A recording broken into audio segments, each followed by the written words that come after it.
समस्त नमस्कार वीडियो देखा समस्त भाई बहन को स्वागत करे। देखो मो टमाटो नहीं मोनिका छुई नहीं मोनिका छुई और टमाटो दे रोसे करेंगे। चलते आरंभ करवा आज रेसिपी। देखो कड़ाई गरम हो बर्तमान तेल देवा पियाज कंचा लंका देदेवा भल भाजी ना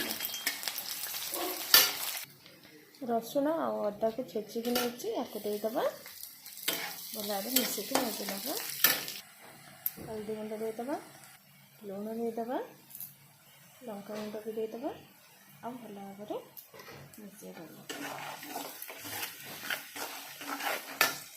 मुझे काटिकी नहीं मुनिगा छुई को काटी नहीं आलू को भी काटी नहीं एमती लंबा करके या आम पियाज देदेवा और भल भाव कषा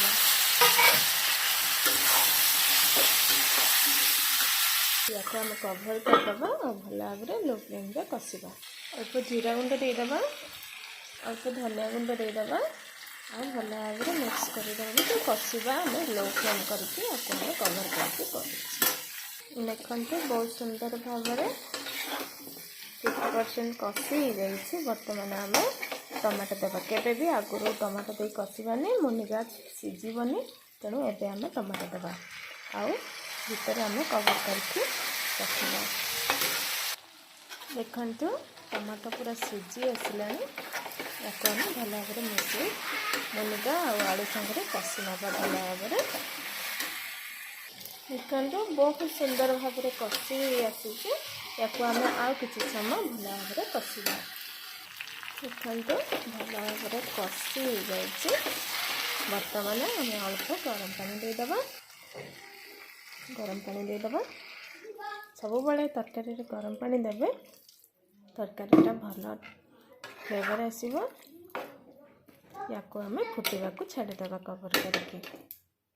देखो बहुत सुंदर भाव फुटी आसला मुनिगा आलू पूरा सीझी जाइए अल्प आपण मानक जमी पसंद आपण झोल रखिपारे मुई प्रकार रखे आ झोल खाया को बहुत भल लगे खटा खटा मुनिगार फ्लेवर आसे। आपण मैंने भी यही प्रकार ट्राए करूँ आपण मानक पसंद आसी निश्चय ट्राए करूँ।